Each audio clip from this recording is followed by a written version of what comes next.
Good evening and welcome to the June 27th, 2022 City Council meeting for the City of Lamar. I'm Mayor Kirk Crespin.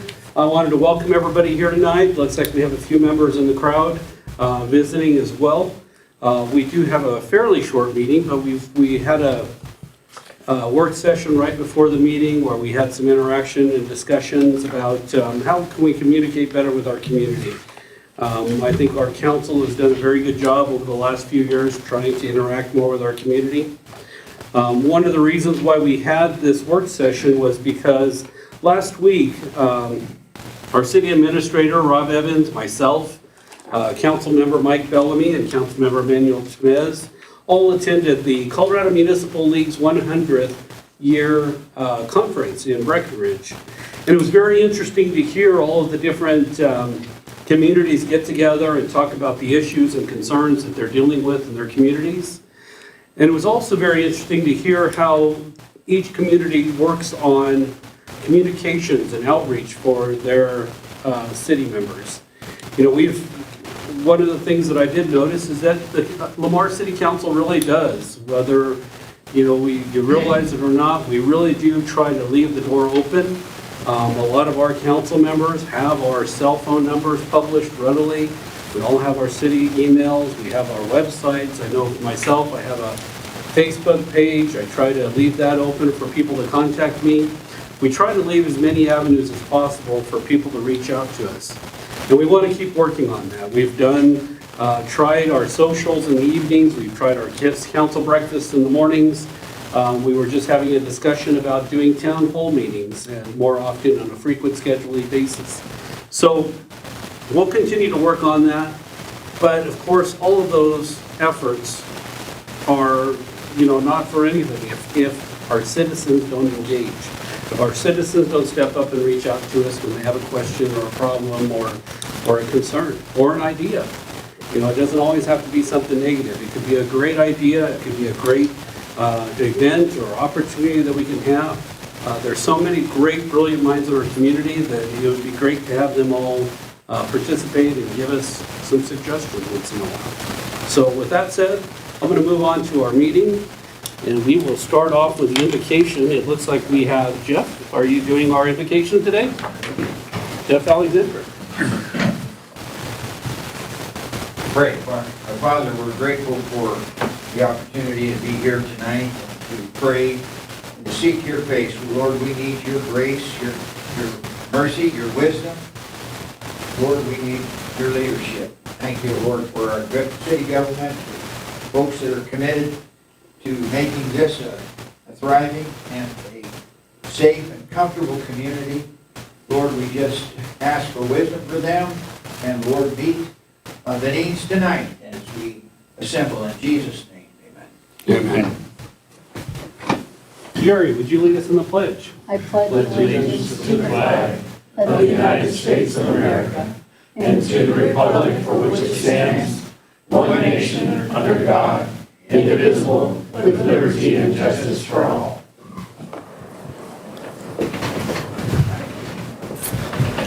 Okay, the time is now 7:04 p.m. I will call the meeting to order.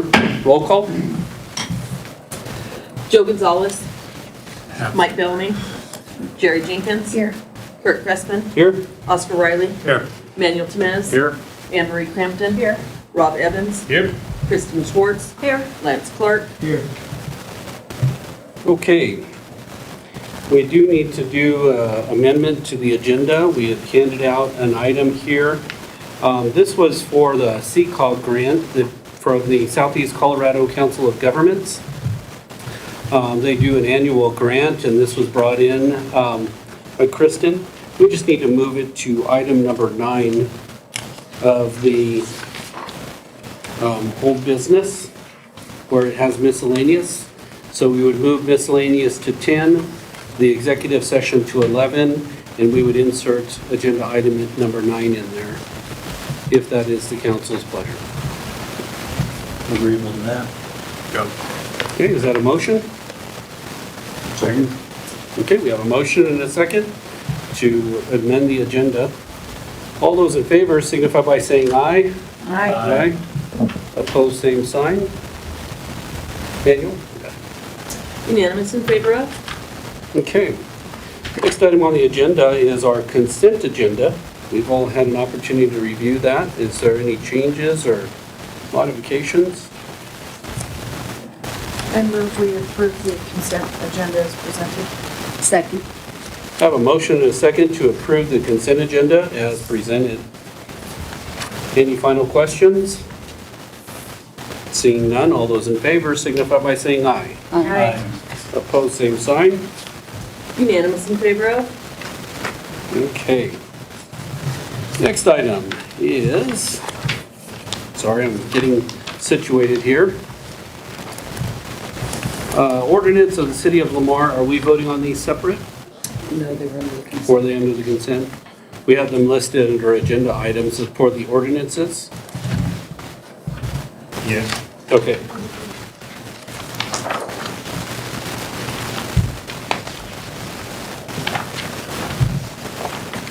So we will jump to this audience participation. I'm just trying to go through my stack here, so I apologize. Please bear with me. We will move on to audience participation. Audience participation, during this portion of the meeting, anyone may speak on any subject that does not appear on the agenda. Individual speakers are limited to 3 minutes each, and that is at the discretion of council. Is there anybody who would like to speak to the council that's not on a topic that's not on the agenda? Okay, seeing none, we will move on to the city treasurer's report. Kristen? Yeah, I had a couple updates tonight, thank you, Mayor. The first one is I was contacted by email on June 15th that the ARP money, the second round of the ARP money, they're getting ready to distribute that. So I completed a survey, sent it back to DOLA, and they're going to start releasing that second half of our ARP funds soon. So we haven't seen it yet, but we are expecting it soon. So I will put that in that restricted account and hold that for our project. And then the other thing, we had another very successful city auction on Purple Wave. We had 15 items listed. We sold 11 of the 15 items. And the total revenue off of that was $59,900. So it was a very successful. We were very happy with the way that went. Sold some local and all over the United States, as far as Arkansas and different places. So very happy with the turnout on that. So I just wanted to give council an update on that. That money will go back into the respective funds that own those assets. Under sale of assets is how I recognize that as revenue. So that's how that money brought back into the city. That's great. Thank you. Anybody had any questions? That's all I had for this evening. Any questions? And I know we did the budget calendar last month, right? We did. So we'll be moving into the budget season here shortly, which a lot of discussions and Dates in July that we'll hit and start having meetings and conversations within, and then we'll be ready to bring some things to council and get your feedback and what's important to you, and then we'll start putting it together. okay. All right, any questions from the council before we move on? All right. Thank you. Seeing none, we'll move on to the city clerk's report. Linda? And I have no report tonight. Okay. The city administrator. All right. Hey, coffee with Rob on Wednesday, Dunkin' Donuts. Come let me buy you some coffee. We're gonna start a new way of doing these, or at least an additional way. I'm gonna start letting people meet each one of our departments here at the city. And so each one of my coffees with Rob, I'm going to have one of my department heads there, and we'll be able to meet some of the fire department, the public works, or library, or other departments of the city. And you can ask questions about what do you do about, code enforcement or something like that. So you can come meet me, and we'll talk to some other of the employees, and you can meet the employees of the city. So I just want to let you guys get to meet the people that are doing services for you. And I believe the fire department will be July 13th. Public Works on July 20th, and July 27th will be our administration. So you'll see how you can ask me questions about how we work up here in the head shed up here. So anyway, come meet us, ask us questions, want to know how your government works, and we'll let you know. All right, the City of Lamar Employee Health Fair at the Pryor's Medical Center on June the 29th. That's Wednesday, 7 to 9 a.m. We will be closed on Monday for July 4th. The next council breakfast will be July 6th at the Lamar Truck Plaza. We have Lamar Chamber Glow Golf Tournament on Saturday, July 9th, 4 p.m. It's gonna glow at 4 p.m. Projects updates. Okay, as you can see, we have, you good? Static. Nobody can hear me? No, we have static. Oh, okay. As you guys can see, there's going to be quite a bit of work on Main Street, so be careful, be safe, look for pedestrians. And we had a good work session talking about what we've done this last week, but if there are any other questions from the council or other miscellaneous updates, I'm here. Good? So the only other thing I was gonna add with yours, I know we had talked earlier today, and you had sent out the request to the fire department, the police that's right. department, and to our communications person to get out the information about the fireworks. So we have published the fireworks rules for the year.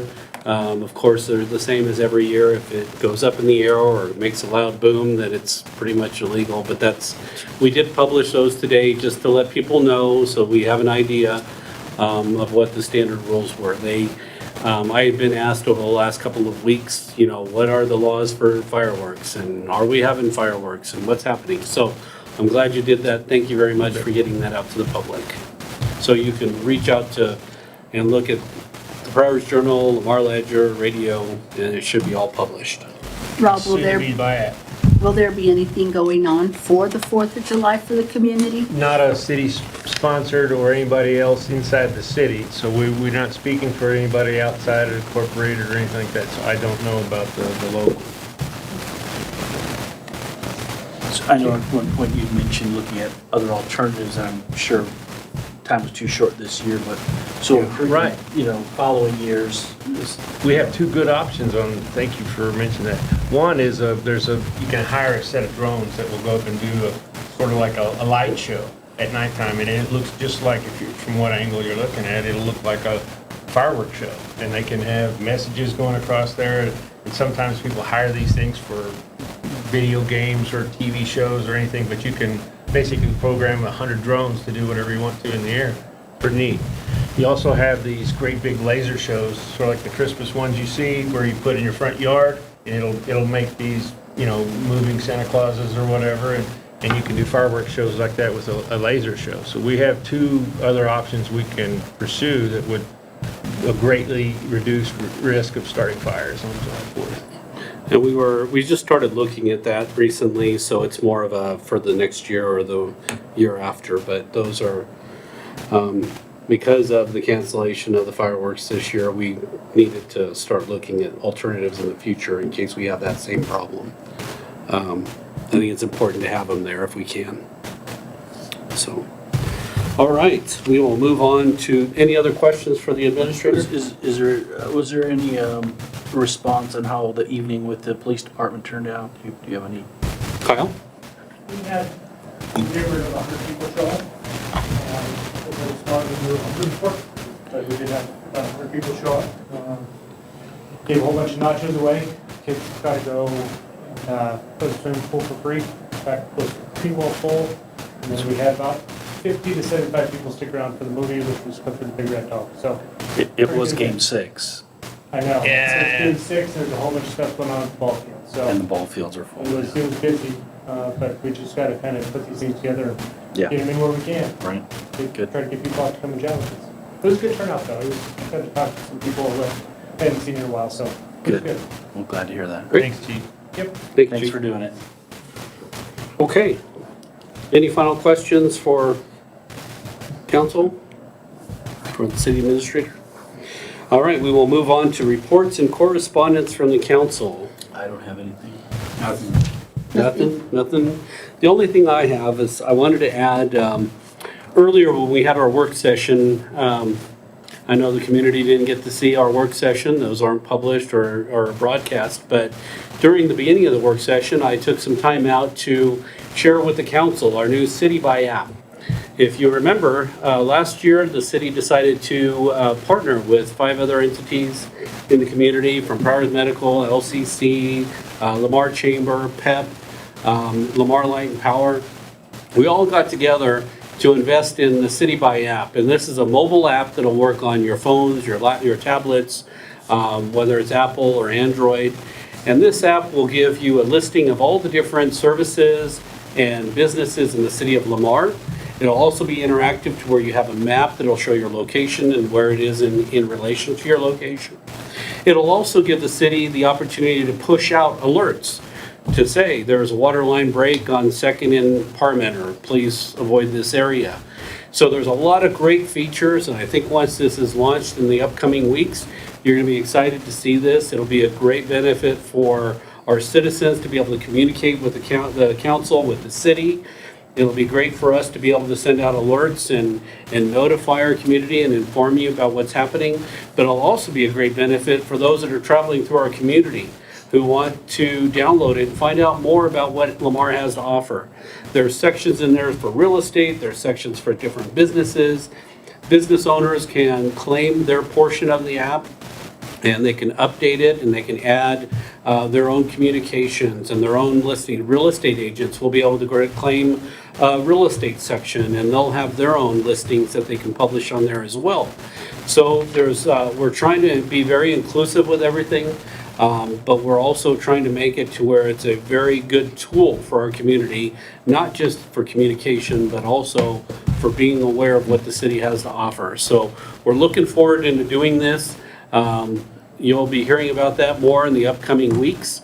We'll be launching a beta test to our partners in the upcoming weeks, and then shortly thereafter, we'll do the full launch to the whole community and do the publication for that. So looking forward to that portion of it. All right, any last comments before we move on? Seeing none, we have the first item on the agenda for new business, discussion of Family Act by council with employee comments. This was initiated by Rob Evans, the city administrator, and Margaret Saldana, the HR director. Rob? Yes, sir. A couple of weeks ago, it was brought up that the Family Act automatically, the cities will automatically be enrolled unless we opt out. And I know that we had some staff discussions, and we want to recommend that we opt out. Now, this is not going to take away any ability of any employee that wants this to participate. It's just that it's not going to automatically enroll us for everybody. And if they want to, they can still sign up and they can still participate, and it just won't cost the city all the money up front. So this is not taking anything away. It's just protecting the city and our costs. Okay. So it's an insurance program? It's an insurance program to paid medical leave. And we'll offer it, but not... We'll offer it individually. Okay. That's what we would like. They would pay the state directly. They would contract with the state directly. So the other alternative is we would just buy it in bulk and have to basically reassign it, or they could just pay it directly and do it themselves. And from my understanding, they will not be able, if we bought it in bulk, they wouldn't be able to opt out. Is that correct? Yeah, so. Okay. The So best this will give them flexibility. the opportunity to be flexible with the decision of whether they want it or not? Okay. The price. And it doesn't preclude us from at any other time opting in. Yep, It we just- could, we could. Right, and I think from what I understand, something has to be done every year. You have to continually opt out of it. Yes, you do. So, just so for our awareness of that. Okay, so this makes it optional for the employees, all right. Any questions from the council, or? Every employee was notified of today's meeting about that this discussion would come up. So everyone had an opportunity to be here as well. If they wanted to speak on this issue about opting out or staying in.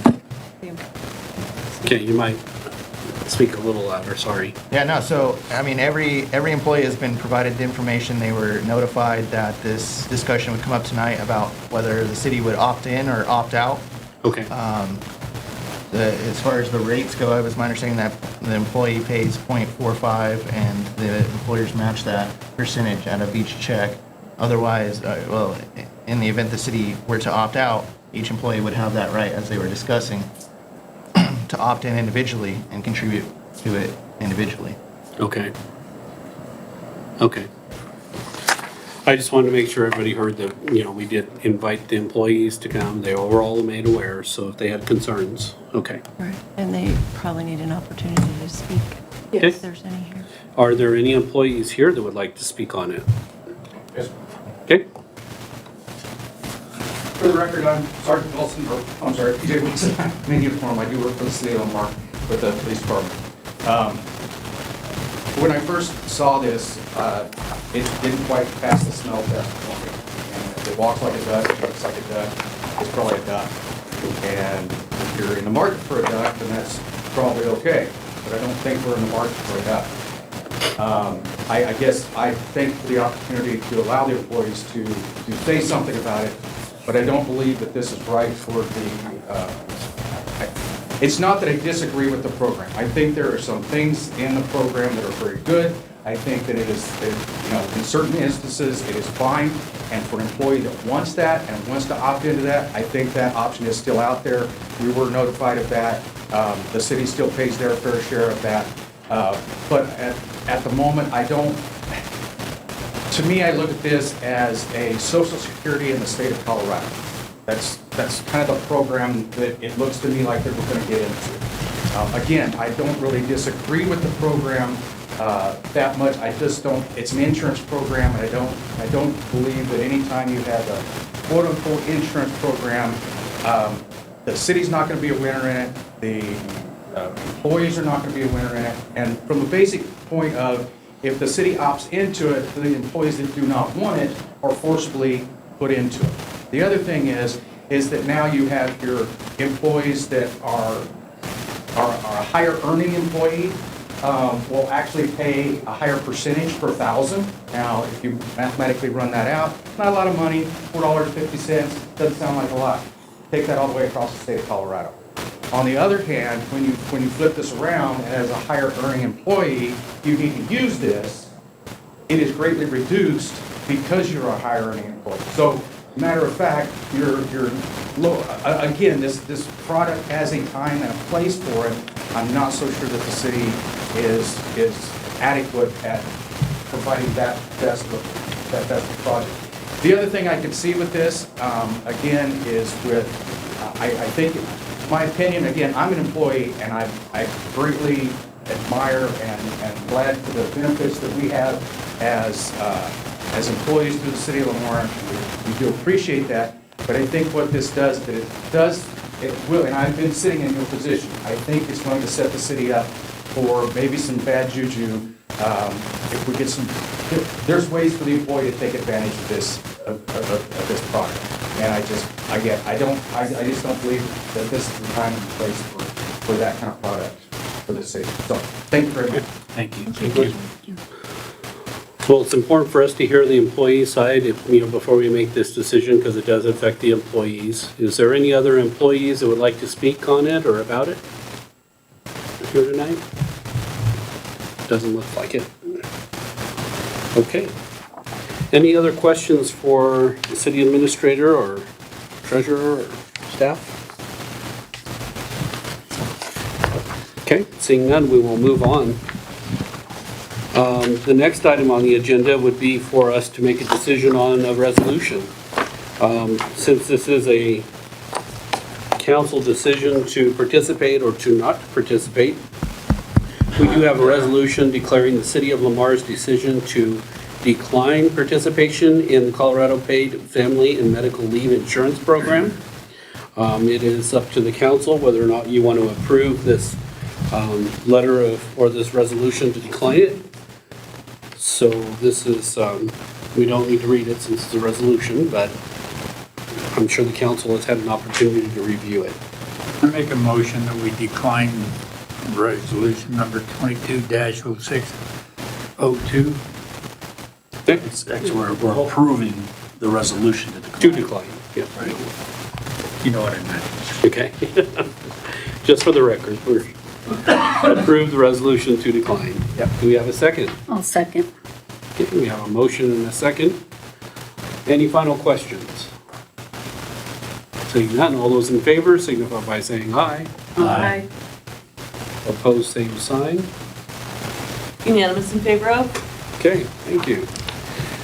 Next item on the agenda is a Ports to Plains update. We have Beverly Haggard, our representative to the Ports to Plains organization for the city of Lamar. Hello, Bev. Hi there. I went to the Ports to Plains board meeting in Laredo, Texas on April the 18th, 19th, or 19th and 20th, whatever. It was not a good day on the way home because I totaled my car, but that's a whole nother story. But the 2 days that we were down there, it was absolutely very informative. I'd never been to the Port of Laredo before.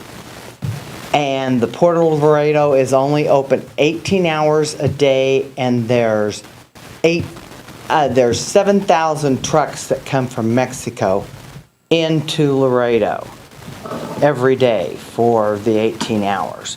And they're building on a new 4 express lane. They've got 1 express lane now that companies pay extra for so that they don't get held up in the lines, but they'll have 5 lanes instead of just 1. And 2% of all trucks that come out are X-rayed. And it's totally amazing on we got to go into the X-ray room when most people don't get to do that, don't get to see that.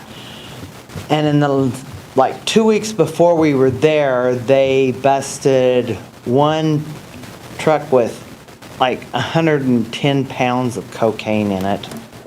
And it was in cinder blocks, and the guys that look at those things noticed that they were darker right in the center than they were on the other ones. And so they pulled it over and found that.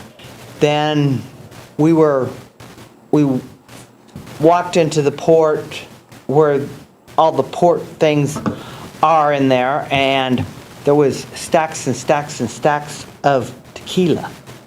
So we asked what that was, and that was a fake tequila. It was a counterfeit tequila. And all of us decided we'd sample it for them and tell them if it was counterfeit or not.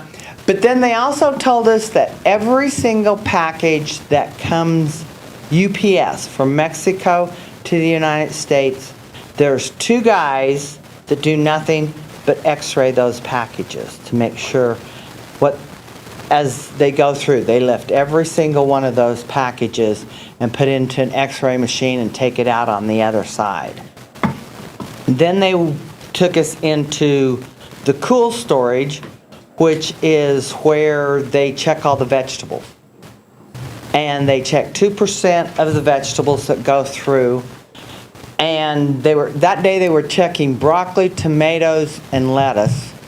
And the tomatoes, they were checking for a certain bug that was not allowed in the United States. And there was part of them that they were checking. You ought to see these guys. They just check them so fast you think, how did they ever know? But after they see so many, they can tell exactly how many tomatoes out of there have the bugs in them. And so that whole truckload was sent back. I did not know that a Mexican driver can only drive within 25 miles of the border. So there's huge warehouses and parking lots that they drop a load off, and then they take the products back over to Mexico, and they usually make 3 trips a day on the Mexican drivers do. Because as I was going into Laredo, about 25 miles out, they were checking trucks, and I'm thinking they did that at the border. Why are they doing that? But they're making sure that all the Mexican drivers don't go past that 25-mile port on there. It was really interesting, and they had some beautiful saddles in one of the rooms that we went into. And we said, why are they sitting here? And they said, because they're counterfeit. And one of them was a Louis Vuitton, and the other one, and Louis Vuitton doesn't make saddles. And the other one was a leather that was not allowed in the United States. So they were both trying to get across.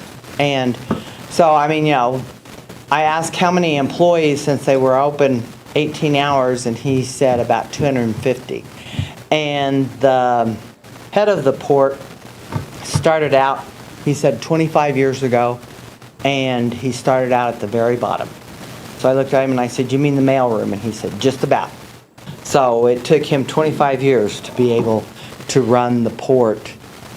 And it's, I mean, you know, it just runs real smooth. And we drove our buses. Let me tell you, the streets are really narrow. There's no way I could be a bus driver in Laredo. They were, you know, terribly narrow and everything else. So, but the next morning we went to the I-27 meeting. That was the first meeting after they had the bill signed, that I-27 that designated in Texas, and it's in the federal bill that it is future interstate. So any work that's done in Texas and New Mexico, which New Mexico's already a 4-lane, and I think it's pretty much already interstate standard. And it's just the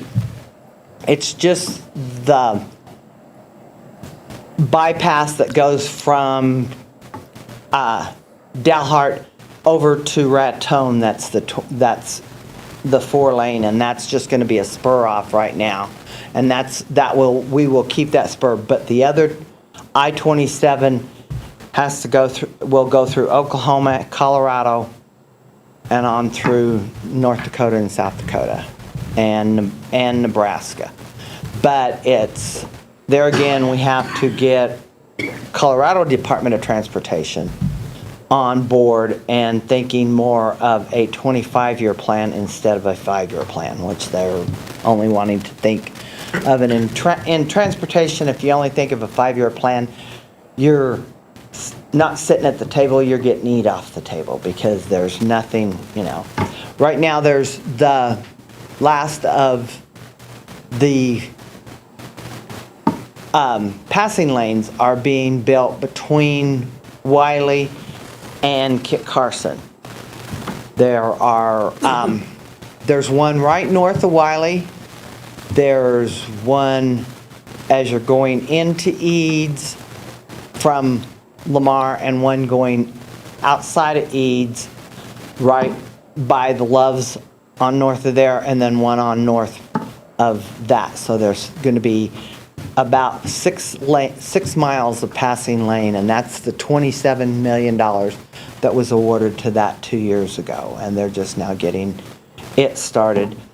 But they're getting the new route and everything, all the money that is designated in Texas will be built for to interstate standards. It will not be either a 4-lane divided or a 2-lane. It will all be 4-lane. It will all be interstate standards, and that's going to take an awful lot of traffic off of I-25 and I-35 into this area right through here. And they'll either go, right now until we get this designated by Colorado, they'll probably go through Raton and go on up that way on I-25, which is really bad for us because, you know, we want some of that truck traffic to come through here. Of course, one guy said I was talking to somebody about it, and he said, yeah, but if you build it, then they'll come, and we don't want them to come. And I said, well, I want business. I don't know whether you do or not, but I want business. So, but, and then in our actual board meeting, we decided that it's time. We haven't had a president, and of the Ports to Plains. We have a president of the Ports to Plains board, but we don't have a president of the Ports to Plains Alliance. And there's a guy getting ready to retire, or he's already retired from TxDOT, but somebody snatched him up, and so he's got 2 or 3 months left on a contract that he was an independent, and that we talked to him, and he is very willing to do this because John, our president of the board, has been kind of acting as our president, only unfortunately for Lubbock, I mean, when he said that, I about died, but he is now working on a $10 billion investment in Lubbock. And so that he's going to be very busy with the development of that. And so he just thinks that it's time, even though we still have our lobbyists in the federal government, lobbyists and the lobbyists from Texas. And as soon as that gets started, then Sherry is going to start lobbying in Colorado for us so that so that they will know that we need to get this designated. That CDOT needs to get on board with getting this designated as a future interstate. Yeah, having somebody lobby with the CDOT will help a lot. Yeah, and Sherry does know what she's doing. I mean, when I first met her 3 years ago, I thought she was absolutely this little tiny short thing that, she was pretty on the ball, but I didn't know that. But I said in the last 2.5 years, she's really lobbied in Austin and really has gotten us and gotten TxDOT behind that, which they were definitely not when we first started 2 years ago, but they are definitely now for it. So, but then there will be a annual conference in Big Spring, Texas, September the 14th, 15th, and 16th. Okay. So if anybody wants to go, Brenda's got the information, and you're very welcome to come down. You need to get registered right away because the hotel is limited, but it was big enough that we thought that Big Spring was ready, and they have finished their alternate truck route, north and south, ahead of schedule. So Are they going to take 27 to Oklahoma state line? they'll take 27 to Oklahoma state line. It will be from Del Rio up through the port, up through Sonora, through the Ports to Plains corridor. There might be a spur off to Midland, but Midland, that was San Angelo's mayor, Brenda Gunter, was really worried about that Midland was going to lobby for it to go through there, and they haven't been a member of Ports to Plains at all. So Ports to Plains, it will go through the Ports to Plains corridor. Okay. And you have to get Oklahoma to do it. Then Oklahoma will do it too. And that's really hard because right now we don't have anybody on the board from Oklahoma. I mean, they got the alternate truck route around Boise City, but that's, all that they were wanting. And so but we're going to try again to get Boise City, but we still do have Stratford on board, and it will go through Stratford, and they're getting ready to do an alternate truck route around Dumas. They're concreting Dumas's Main Street as we speak. Right now, it is a torn-up mess like ours was, and ours is going to hopefully be for just a little while to have something really nice. That's what I keep telling people. It's going to be a little inconvenient for a little while, but just think how nice it will be when it's all concreted. Yeah, it will be. All right, any questions for Bev? I was just heartbroken when they designated and that it was going through New Mexico. So you think in the end, if all goes well, there could be two? There'll be what the New Mexico will be a spur off for all of those that want to go from Pueblo, from actually Colorado Springs to Raton. That will be the spur off of there. But no, it will definitely come through Lamar and go to Lyman and 71 up that way. Because right now 71 they're still, and especially with the transmission lines that are planned to go through here with more more turbines going up, that will also help because it will be, right through this. Okay. But yeah. Okay, Yeah, thank I'm you. sure. But we it really will be. need CDOT support to make Yes. that happen. Yes, we need CDOT support. If you see any CDOT employee or engineer or anything else, stop and talk to them and tell them we need this designation. And most of the ones down here I've already talked to, and they are all on board for it because they want it to come through here. They want to get, and believe you me, I drive Denver all the time, and I-25 is a total mess. Yeah. It's total, chaos. Actually, from Pueblo to Denver to Loveland's a total mess. I just do not like I-25, and they're doing so much work on I-25 between Fountain and Colorado Springs right now that it's a total wreck. Yeah. Okay. So, okay. Any last questions? Thank you very much. Sure. Bev. Thank you. Okay, we will continue to move on with the agenda. We do have agenda item number 4, which is an appointment to the Public Safety Board. Of course, we've been trying to fill this Public Safety Board so we can move forward with that, and we do have another application. Rob? That's right. We had Adele Harmon apply, and we did do the background check, that's correct, and passed every, and so I guess we're recommending that they be accepted by the council and appointed to that board. I move we approve Adele Harmon for to the Public Safety Board. Second. Okay, we have a motion and a second to approve Adele Harmon to the board. All those in favor signify by saying aye. Aye. Opposed, same sign. Unanimous in favor of? Okay, congratulations to Adele. The next item on the agenda is to award bid number 42-011, contract for janitorial services at the Lamar Welcome Center. This is initiated by the Assistant to the City Administrator, Brenda Van Kampen and Leslie Stagner, but Rob, would you like to speak on this on their behalf? Brenda?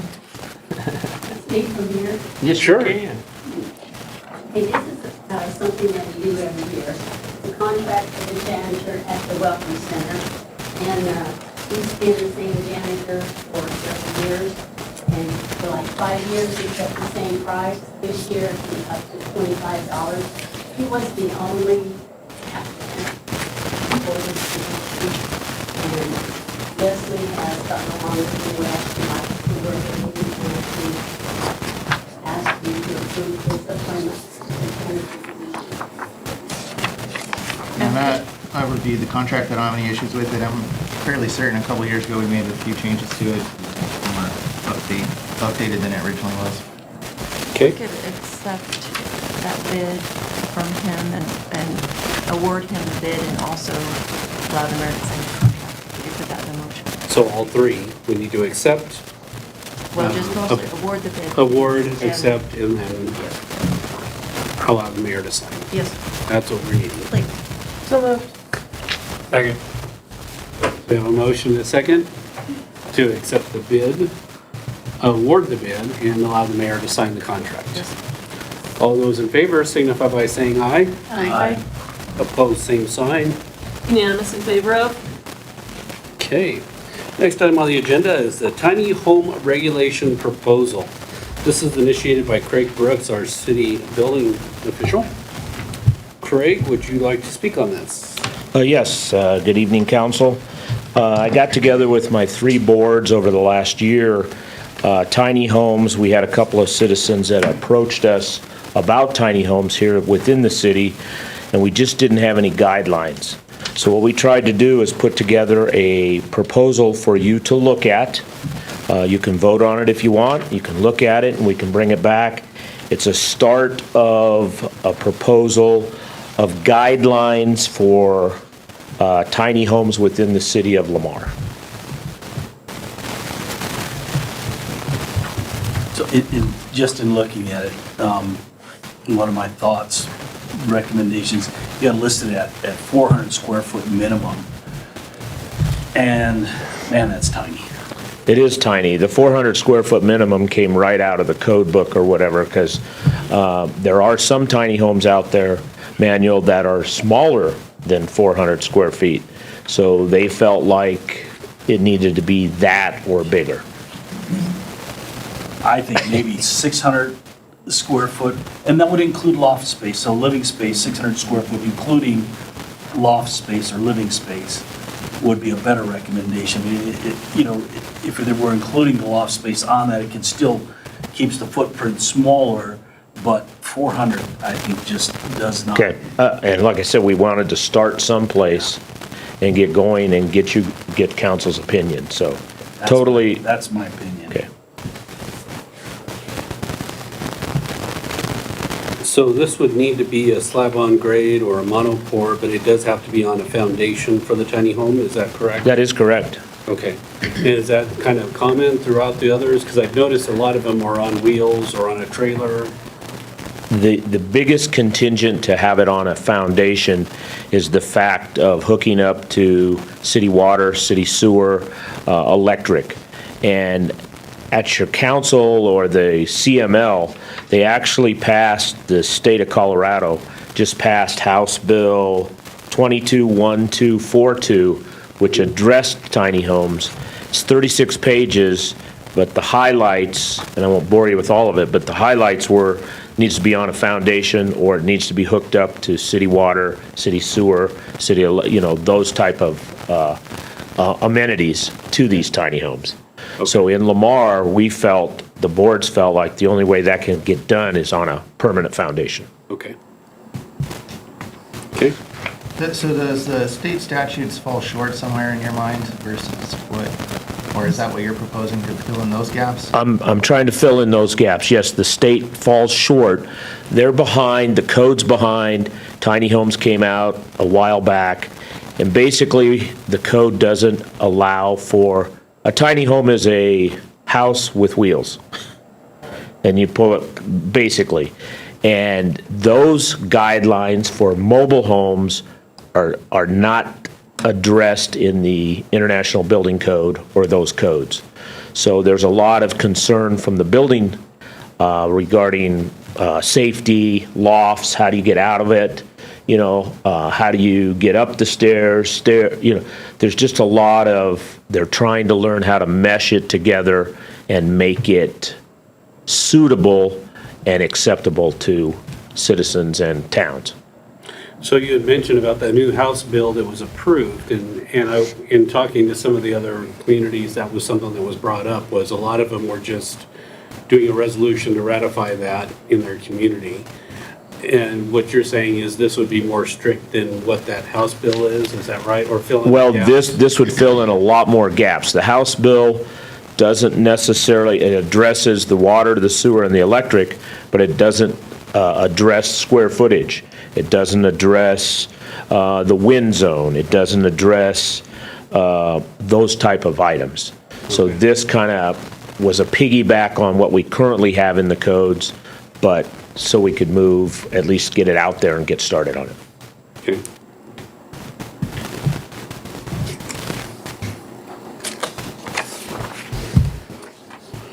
Well, and I guess the only other question would be, and maybe you can help, Lance, does this need to be in like a resolution form that we would, if we're gonna use these new guidelines, or? Yeah, I mean, I think if we're gonna amend our code to include some specific language for tiny homes, I think we can use some of the information in the building code. And then With your recommendations, I just mean.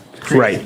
Well, I mean, Hard to approve a checklist, but. Yeah, I don't think he was actually asking for that. He's wanting you guys to say, yes, this is good guidance, and go back, and we will then work on that. Correct, and then we'll put together something, whether it's in a resolution, something that you can vote on, if we're going in the right direction to please council. Okay. So you also had listed the zoning for mobile home zoning only. Is there a lot limit on mobile homes? There is a lot limit on mobile homes in the city, and I don't know what that is off the top of my head, but this zoning where mobile home zones only came up, this was a contentious discussion through all my boards that went on for multiple meetings. everyone felt like if you owned a piece of property at 1234 South First Street and there was a vacant lot next door, would you want 7 homes on that lot? You know? Right. And the answer we basically felt was no. So where can we put these and make it accommodating to the citizen and yet have it available? So we went to mobile home zoned areas. Which, you know, again, even in the mobile home zone areas, you don't want them just cramming as many as they can on a lot, you know? and so- Correct. So that, you know, I think is concerning to me, saying, you know, we want that, the actual property size to not be so small and limited that we just create these little, you know, communities where they don't really have any other than 3 foot of space around a 600 square foot home, you know? Correct.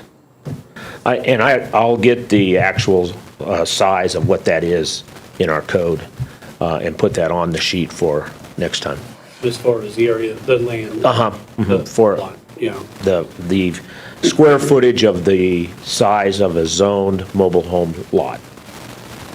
So how do we address the ones that purchase the tiny home that's on wheels and they want to utilize it? Is that more like an RV or a camper and they just take it to an RV park or? That's what I would say at this time. I would say that that's really, It's mobile. really a mobile home or a RV, and, you know, go to a pre-designated mobile home or a RV campsite and start at that point. Okay.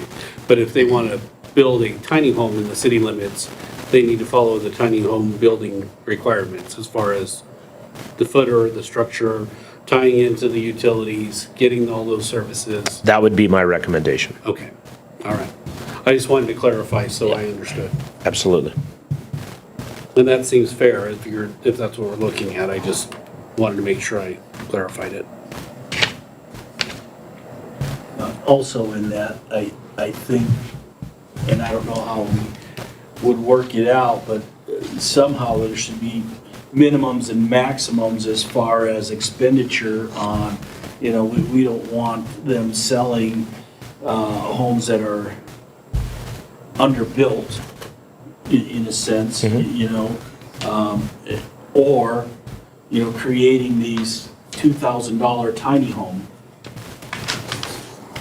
Do you know what I'm saying? I mean, it just doesn't make sense to put a $2,000, 600 square foot building in, you know, in these lots.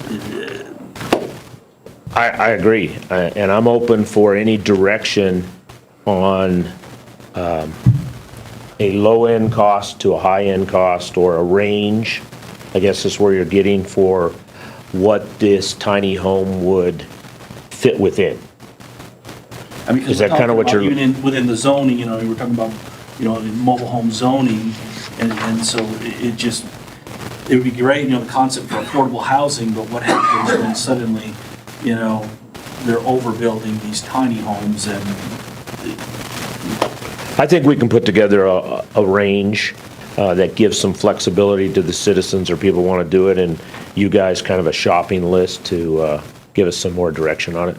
The board's worked with the people who have applied already. They let him bring in his concept, they've changed it up a couple of times. He has to have minimum requirements for parking and turning and space available, and, you know, you have to have access on a certain side of the road, you can't have it on an alley. So I think that they've done a real good job working with the people who've come in. And there's some minimums that they're gonna have to accomplish. I mean, you can't just make a $5,000, you know, shed that can withstand. Well, they can try, but they don't get approved, they don't get a permit, because it has to have that 110 mile an hour rating. It has to, there are certain things that they can't do for a minimum amount of money. When we had the meetings, they even had building containers, homes out of containers. And we decided against that. Thank you. Well, I think the big fear is that, you know, we get some substandard buildings that are coming in as tiny homes, and it ends up making an area, you know, we already currently have concerns with some of the mobile homes that are there that are older and have deteriorated and have not been upkept. these tiny homes as they come in, if we allow lesser standards, then it's not so much that it looks bad now or 5 years from now, it's 10, 15, 20 years from now. What will that area be if it's not upkept and taken care of? And maybe it'll be easier with a tiny home, but I think setting the regulations on how we can make sure that they're quality and that they'll last and that they're well-built, I think that may help to solidify that. So I like the direction you're going. It's Okay. just, I think we need to pin it down, and if you've already gotten the direction from the boards and they're going that direction, I'm good with that. Okay. I mean, if you want to. Yeah, I'll bring it back continue to on that the- process then and get some range and fill in a couple of these questions that you guys had. And if there are concerns, bring it up to the zoning board, bring it up to. The Adjustment and appeals, Adjustment and appeals. construction trades. Yep, so if you're looking at building or wanting to build some tiny homes, bring your concerns up now, not 6 months from now after we've made some decisions on it. So you have some time between now and then while we're looking at this to get your concerns brought up. Is that fair? That's totally fair. Thank you very much. Okay. Could I just ask, I have a few more questions, so make it really brief. So the boards are telling you that they want those tiny homes built on-site, permanent to those parks, right? Yes, They want them permanent. that is correct. Okay. Right. On a permanent foundation, and they're trying to eliminate the trailer that drives up or 5 trailers put together. So on a permanent foundation, there can be some guidelines put. You have to have this many square feet, you have to be this far away from the next house, so forth and so on. So the difference is between a tiny home subdivision compared to a RV park where you have mobile Correct. tiny homes coming in and out. Yes. We're not necessarily looking for tiny homes to move in and out. We're looking for subdivisions that we can use for tiny homes to create livable spaces. That's correct. That's Okay. correct. Would that remove separate lot ownership? They just passed that new bill for the Mobile Home Protection Act where they're allowing people who are leasing mobile homes, they're encouraging them to try to buy, or the landlords to try to buy. But this is different because we're putting Yeah. a slab foundation, and so, You would have to own it. Right. I would say you would have to own it, and that is a question that came up in some of our meetings, because right now, one person owns the whole mobile home development, and you just pull in and they lease this spot to you type of deal. So it would have to be, we'd have to look at that aspect of what else could be done on that. Some type of variance that would allow more than one house to be on one plot or plat, right? I mean, you'd have to. My revise everything. recommendation would be that we keep one per lot, Yeah. but that it not be separate owned. The lot would have to be purchased with the tiny home. Correct. Thank you. Okay. I'm up at the next one too. All right, okay. Moving on to the next item on the agenda is to accept the 2022 EPA Brownfields Assessment Grant. This was a $500,000 grant. Thank you for working on this. Looks like Craig Brooks and Kristen Schwartz are the initiators. Would you like to Correct. speak on it? So this is just a proposal. We did receive the funds, and this is to allow council to accept receiving the funds. The funds are not available at this time. They will not be available until October 1st if council approves it, because there is a work plan required, and I am working on the work plan. The work plan has to be submitted to the EPA and follow the guidelines of how the grant was originally written, which I am working on that at this time. Okay. Council? I move we accept the $500,000 grant. Second. Have a motion and a second to accept the 2022 EPA Brownsfield Assessment Grants. All those in favor signify by saying aye. Aye. Opposed, same sign. Unanimous in favor of? Thank you. Thank you very much. Okay, the next item on the agenda is to approve the Amtrak ADA Design Improvement Plan for the Lamar Station. This was initiated by City Administrator Rob Evans. After the mayor brought it to me and wanted to discuss, I mean, if you would like to. Well, the Amtrak is, of course, they are responsible for any improvements at the station and different aspects of the station itself. We do own the depot, but as far as the station and the loading and unloading of passengers, they are needing to make some ADA accessible modifications to the Amtrak station. So this is just allowing them to do that, those modifications, and it's providing us with a design layout and drawing of the changes they're making. Mainly, these are all just sidewalk changes, nothing major in signage. So there's no major changes to the structure or the design of the whole area. This is mainly just different parts that the city owns that, we'll need to agree to allow them to do these upgrades. So, Lance, did you look over, see if there's any liability or anything that we have any concern about? I don't have any concerns with it. I reviewed it. okay. If they don't do it, we'd have to do it. Well, No, they would have to do it no matter what. It's just, really, it's courtesy to let us know what they're planning and how they're planning it and making sure that we're okay with them blocking the area as they do their work. Yeah. Should have Pat here. See if it was. I think they've always made good investments into that property as far as keeping the upkeep and maintenance on that, so. Okay, I make a motion, we allow the Amtrak to do their ADA upgrades. Okay, Second. okay, we have a motion and a second. Any final questions? Seeing none, all those in favor signify by saying aye. Aye. Opposed, same sign. Unanimous in favor of? Okay.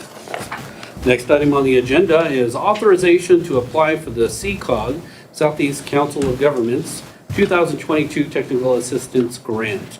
This is initiated by Kristen Schwartz and Morgan Becker, or Morgan Alba, sorry. Hello. Speak on it. Yeah, basically, we just want authorization to apply for this grant. We apply for it pretty much every year. This year, we're gonna do it to replace some of the pots that were damaged and broken. So that's the plan.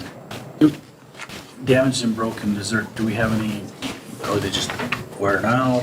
Is it No, weather? actually, Is it some of them got pushed over. Vandalism. Some of them were ran over by cars. And I'm not sure what happened to the other one, I guess. Yeah. Broken. They It's knocked been them over. vandalism, Yeah. For the most part, or an accident. Is there any insurance on any type of We that property? tried to submit that to the insurance and they wouldn't cover them. Could It's a they common get area. grant money then, huh? Where this vandalism occurred. It was pretty random last year. It was all the way up and down Maine. It was different spots. Had some of them caught on fire. I put a fire out personally in one Sunday morning. cigarettes and stuff. Yeah, they just start them on fire, different things, cigarettes. But they are dropping the round, smaller ones that are on the benches. They're pushing them off and breaking them. And we talked about doing a seal or something, like a monument seal when you replace them. Is that right still? Yes. Yeah, we've been working on that. So this was something, it was sort of short notice on this grant. That was something that we had already gotten a bid for, a different grant that we were applying for, had applied for. So thank you, Craig, for supplying the costs of these. Thank you, Morgan, taking time out of your day to work on this application for us. It was very much appreciated. So we're just asking for permission to apply for the maximum amount to get these, get us the pots replaced that are broken and then keep some in storage if something else happens to some of the other pots. It requires a match. It does. It's a 50-50 match, so I am going to have to probably, my plan is to take it out of the URA undesignated projects. There's money budgeted in there for undesignated projects. So we'll be coming back to the URA board to ask for the match if the grant is approved. So Yeah, it was a very short notice. I'd received a call last week and said, hey, are you guys applying or not? So I started calling and emailing and, they scrambled to try to put something together.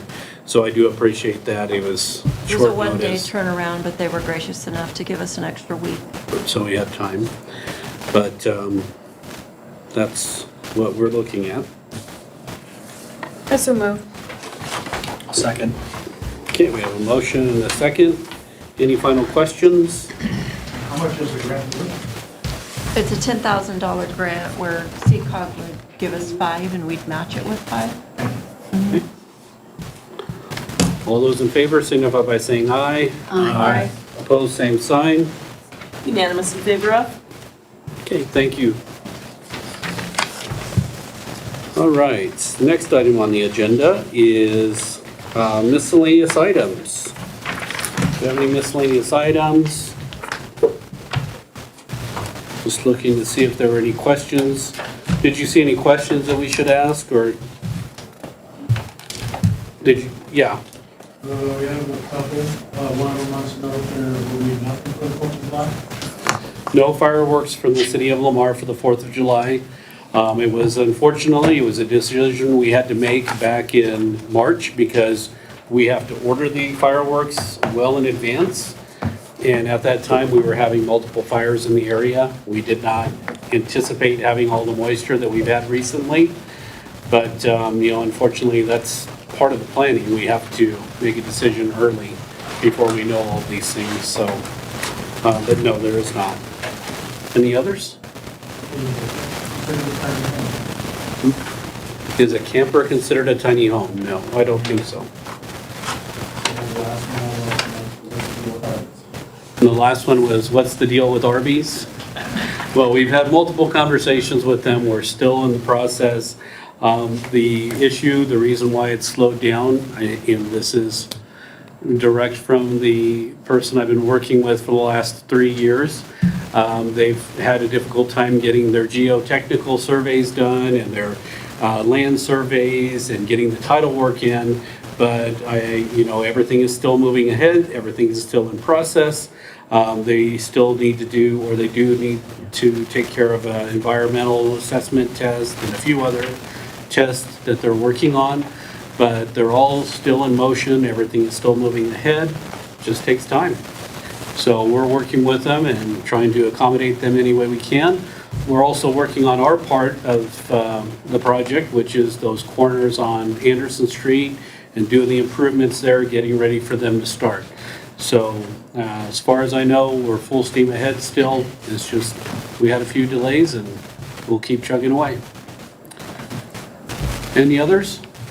All right, seeing no other questions, that's any miscellaneous from the council members. Yes, sorry, Kyle. I had some people complain about a trailer that's over on Bishop. It's like a white trailer without a door, and they said there's a lot of cats. And they don't know what else is in there, but they're concerned about it. Okay. Well, if we can look into that, that would be great. I'll make. All right. Any others, council? Seeing none, our next item on the agenda is a special executive session for conference with the city attorney for the purpose of receiving legal advice on a specific legal questions under Colorado Revised Statutes, Section 24-6-402, subsection 4, subsection B. There are no decisions coming out of the executive session, so we will immediately end the executive session after the meeting after the executive session. So do we have a motion to move into the So executive moved. session? Second. We have a motion and a second to move into our executive session. All those in favor signify by saying aye. Aye. Opposed, same sign. Here you go. Unanimous in favor of? Okay, so we will be moving into our executive session. We thank you for joining us tonight, and we look forward to seeing you at our next meeting. Thank you.